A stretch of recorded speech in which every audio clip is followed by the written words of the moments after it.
जय हिंद बच्चों, मैं Gajendra Kumar model higher secondary school Bhopal से। आज हम कक्षा 11 के भौतिक विज्ञान अर्थात फिजिक्स के 13 चैप्टर 13वें अध्याय अणुगतिक सिद्धांत काइनेटिक थ्योरी ऑफ गैस का अध्ययन करेंगे। द्रव की आणविक प्रकृति, मॉलिक्यूलर नेचर ऑफ मैटर। आणविक प्रकृति से हमारा आशय आंतरिक संरचना। आज से लगभग 200 वर्ष पूर्व जॉन डाल्टन ने बताया कि प्रत्येक तत्व एलिमेंट सूक्ष्म अवयवों से मिलकर बना होता है। किसी तत्व के इस सूक्ष्मतम अवयव को परमाणु एटम कहते हैं। एक तत्व के सभी परमाणु सर्वांगसम आइडेंटिकल होते हैं या एक समान होते हैं, परंतु ये दूसरे तत्व के परमाणुओं से भिन्न होते हैं। ये परमाणु एक दूसरे से संयोग करके अणु तथा यौगिक बनाते हैं। परमाणु का साइज 1 एंगस्ट्रॉम अर्थात 10⁻⁻10 मीटर होता है। जब परमाणुओं को एक दूसरे के इतना नज़दीक लाते हैं कि परमाणुओं के असमान आवेश नाभिक और इलेक्ट्रॉन के बीच लगने वाला आकर्षण बल समान आवेश नाभिक के बीच लगने वाले प्रतिकर्षण बल से अधिक होता है, तो उनके बीच एक नेट अर्थात कुल आकर्षण बल कार्य करता है। इस बल को अंतराण्विक इंटरमॉलिक्यूलर फोर्स कहते हैं। अंतराण्विक बल के कारण ही किसी तत्व के सभी परमाणु आपस में बंधे होते हैं। जैसे जैसे परमाणुओं के बीच की दूरी कम होती जाती है, नेट आकर्षण बल का मान बढ़ने लगता है। एक निश्चित दूरी पर इस आकर्षण बल का मान अधिकतम होता है। परमाणुओं के बीच की इस न्यूनतम दूरी से कम दूरी पर आकर्षण बल कम होने लगता है तथा एक निश्चित दूरी पर आकर्षण बल का मान शून्य हो जाता है। परमाणुओं के बीच की दूरी और कम करने पर इनके मध्य नेट प्रतिकर्षण बल कार्य करने लगता है। इस बल के प्रभाव में परमाणु सीधे टकराने के पश्चात भी एक दूसरे में प्रवेश नहीं कर पाते, अपितु विपरीत दिशा में हट जाते हैं। गैसों में अंतराण्विक दूरी अत्यधिक होती है, अतः इनके बीच अंतराण्विक बल बहुत ही क्षीण अर्थात कम होता है, जिसके कारण गैसों के परमाणु अत्यधिक स्वतंत्र होते हैं। इसीलिए गैसों का ना तो कोई आयतन होता है और ना ही निश्चित आकार या आकृति। यदि गैसों को बंद करके ना रखा जाए तो वे विसरित डिफ्यूज अर्थात फैल जाती हैं। गैसों के अणु स्वतंत्र रूप से विचरण करते हैं। उनकी गति अनियमित होती है। गति के दौरान वह अन्य अणुओं से संघट्य करते हैं। उस औसत दूरी को जिसे कोई अणु बिना संघट्य किए चल सकता है, उसे माध्य मुक्त पद मीन फ्री पाथ कहते हैं। गैसों का अणुगतिक सिद्धांत काइनेटिक थ्योरी ऑफ गैस। गैसों का अणुगतिक सिद्धांत वह सिद्धांत है जिसकी सहायता से गैसों के भौतिक गुण जैसे दाब, प्रत्यास्थता, विसरण, प्रसार आदि की संतोषजनक व्याख्या की जा सकती है। भौतिक शास्त्री आर फ्लॉसियस और जेसी मैक्सवेल ने गैसों के अणुगतिक सिद्धांत का प्रतिपादन किया। अणुगतिक सिद्धांत से गैसों के भौतिक गुणों की व्याख्या अणुओं की गति के आधार पर की जा सकती है। गैसों का अणुगतिक सिद्धांत के मूल अभिग्रहित पर आधारित है। नंबर 1, प्रत्येक गैस छोटे छोटे कणों से मिलकर बनी होती है जिन्हें अणु कहते हैं। किसी गैस के अणु दृढ़, पूर्णतः प्रत्यास्थ, परफेक्ट इलास्टिक, गोलाकार व सभी प्रकार से एक समान होते हैं। अणुओं का आकार अंतराणुक अंतराल की तुलना में नगण्य होता है। ये अणु सभी संभव वेग से सभी संभव दिशाओं में अनियमित रूप से गति करते हैं। ये अणु बर्तन की दीवार से टकराते हैं, किंतु इन टक्करों से गैस का आयतन नहीं बदलता, अर्थात गैस के प्रति एकांक आयतन में अणुओं की संख्या स्थिर रहती है। दो अणुओं की टक्कर पूर्णतः प्रत्यास्थ होती है। टक्कर के समय उनके मध्य आकर्षण या प्रतिकर्षण बल लगता है। दो अणुओं की टक्कर क्षणिक होती है, अर्थात टक्कर का समय उसके द्वारा स्वतंत्रता पूर्वक चलने के लिए गए समय की तुलना में नगण्य होता है। दो क्रमिक टक्करों के बीच अणु एक समान वेग से सरल रेखा में गति करते हैं। दो क्रमिक टक्करों के बीच किसी अणु द्वारा तय की गई दूरी को मुक्त पथ, फ्री पाथ कहते हैं। गैसों का व्यवहार, बिहेवियर ऑफ गैसेस। जब किसी गैस के ताप में परिवर्तन किया जाता है तो उसके आयतन और दाब दोनों में परिवर्तन हो जाता है। अतः किसी गैस की अवस्था को तीन राशियों ताप, दाब और दाब के द्वारा व्यक्त किया जाता है। यदि इनमें से किसी एक राशि को नियत रखकर किसी दूसरी राशि में परिवर्तन किया जाए तो तीसरी राशि में परिवर्तन कुछ निश्चित नियमों के अनुसार होता है। इन नियमों को गैस के नियम कहते हैं, जैसे वाइल का नियम, चार्ल्स का नियम, दाब का नियम। वाइल्स का नियम, वाइल्स लॉ। इस नियम के अनुसार नियत ताप पर किसी गैस के निश्चित द्रव्यमान का आयतन उसके दाब के व्युत्क्रमानुपाती होता है। यदि नियत ताप पर किसी गैस के निश्चित द्रव्यमान का आयतन V तथा दाब P हो तो वाइल के नियम के अनुसार V व्युत्क्रमानुपाती 1/P। इससे हमें प्राप्त होगा V = K/P। इसे हम लिख सकते हैं PV = K, जहाँ K एक अनुपातिक नियतांक है। इसका मान गैस के द्रव्यमान, ताप तथा मापन की पद्धति पर निर्भर करता है। यदि नियत ताप पर V को x अक्ष एवं P को y अक्ष पर लेकर ग्राफ खींचें तो एक आयताकार अतिपरवलय रेक्टेंगुलर हाइपरबोला प्राप्त होता है। इसे समतापीय वक्र आइसोथर्मल कर्व कहते हैं। चार्ल्स का नियम, चार्ल्स लॉ। इस नियम का प्रतिपादन अलेक्जेंडर चार्ल्स ने 1787 में प्रतिपादित किया था।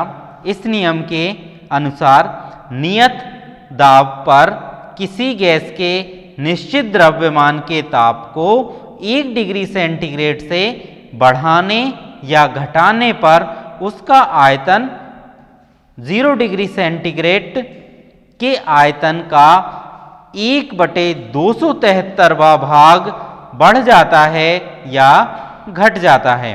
अर्थात दाब नियत होने पर -273 डिग्री केल्विन पर किसी गैस के निश्चित द्रव्यमान का आयतन 0 हो जाता है। यदि ताप को T अक्ष पर लेकर तथा आयतन को V अक्ष पर लेकर ग्राफ खींचें तो एक सरल रेखा प्राप्त होती है। इस ग्राफ को पीछे की ओर बढ़ाने पर यह ताप अक्ष को -273 डिग्री सेंटीग्रेड पर काटता है। इससे सिद्ध होता है कि नियत दाब पर किसी गैस का निश्चित द्रव्यमान का आयतन -200 डिग्री सेंटीग्रेड पर शून्य होता है। दाब का नियम।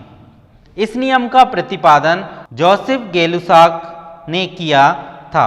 इस नियम के अनुसार नियत आयतन पर किसी गैस के निश्चित द्रव्यमान के ताप को 1 डिग्री सेंटीग्रेड बढ़ाने या घटाने पर उसका दाब 1 डिग्री सेंटीग्रेड के दाब का 1/273वां भाग बढ़ जाता है या घट जाता है।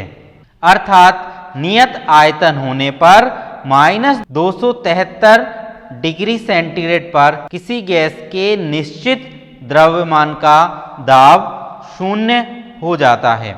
यदि नियत आयतन पर किसी गैस के निश्चित द्रव्यमान के ताप T को x अक्ष पर लेकर तथा दाब P को y अक्ष पर लेकर ग्राफ खींचें तो एक सरल रेखा प्राप्त होगी। यदि इस ग्राफ को पीछे की ओर बढ़ाएं तो यह ताप अक्ष को -273 डिग्री सेंटीग्रेड पर काटता है। इससे सिद्ध होता है कि -273 डिग्री सेंटीग्रेड पर किसी गैस के निश्चित द्रव्यमान का दाब शून्य हो जाता है यदि आयतन नियत हो।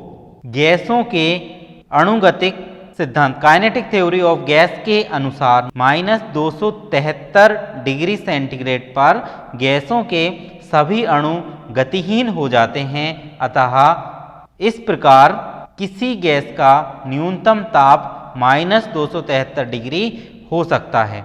गैसों के लिए इस ताप से न्यूनतम ताप की कल्पना नहीं की जा सकती। इस ताप को परम शून्य ताप एब्सोल्यूट जीरो टेम्परेचर कहते हैं। आदर्श गैस समीकरण आइडियल गैस इक्वेशन।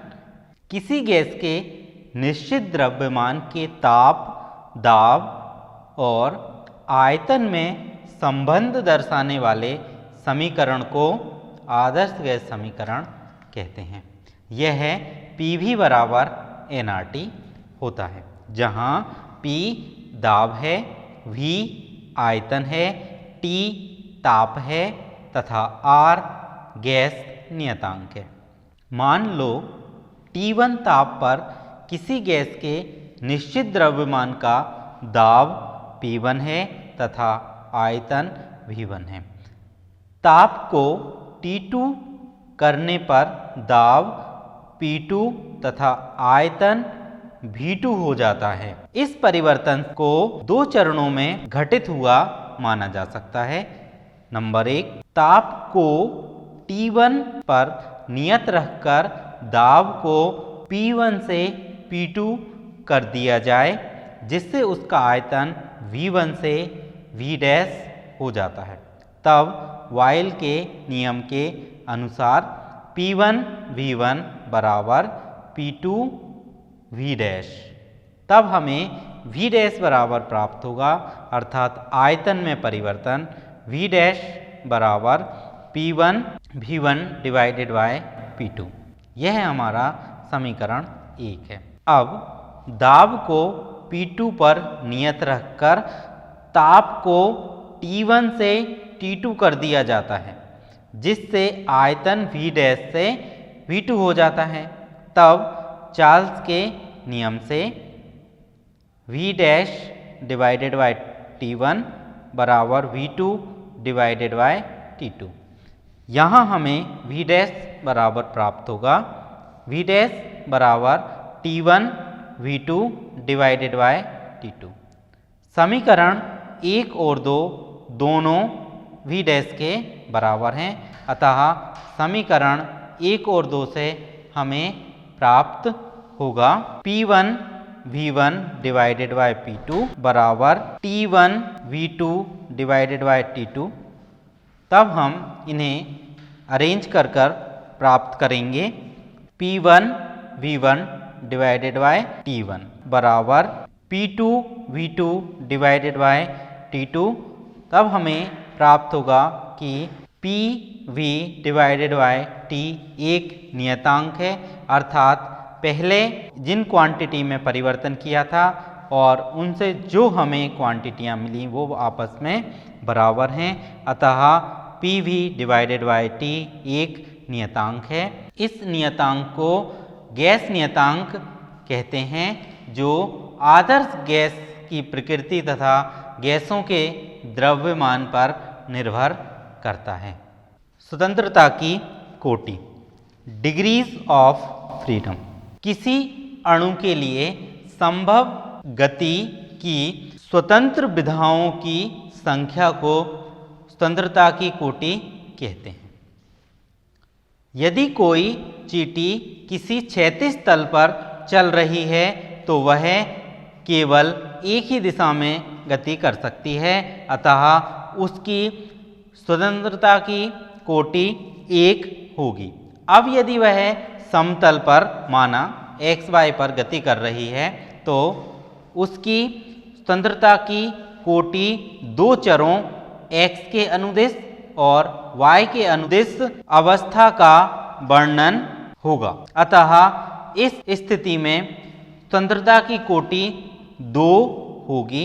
यदि कोई पक्षी आकाश में उड़ रहा है, उसकी अवस्था का वर्णन करने के लिए तीन स्वतंत्र चर X, Y, Z की आवश्यकता होगी। अतः इस स्थिति में स्वतंत्रता की कोटि तीन होगी। एक परमाणुवीय गैस जैसे हीलियम, आर्गन, नियोन, क्रिप्टॉन आदि के अणुओं में केवल एक परमाणु होता है, अतः आकाश में किसी भी दिशा में स्थानांतरित गति कर सकते हैं, जिससे तीन परस्पर लंबवत अक्षों के अनुदिश विघटित किया जा सकता है। इस प्रकार एक परमाणुवीय गैस का अणु तीन स्वतंत्र दिशाओं में गति कर सकता है, अतः स्वतंत्रता की कोटि तीन होती है।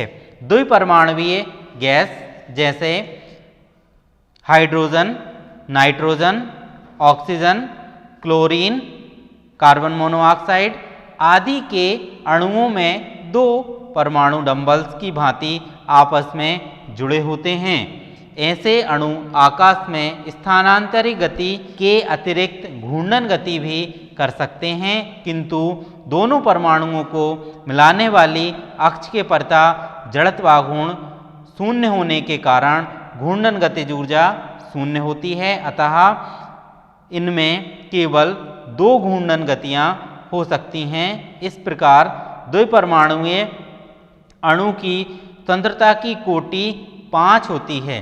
त्रिपरमाणुवीय या बहुपरमाणुवीय अणु जैसे H2O, H2O, C2O आदि तीनों अक्षों के अनुदिश स्थानांतरित गति तथा घूर्णन गति दोनों गतियां कर सकते हैं, अतः इनकी स्वतंत्रता की कोटि 6 होती है।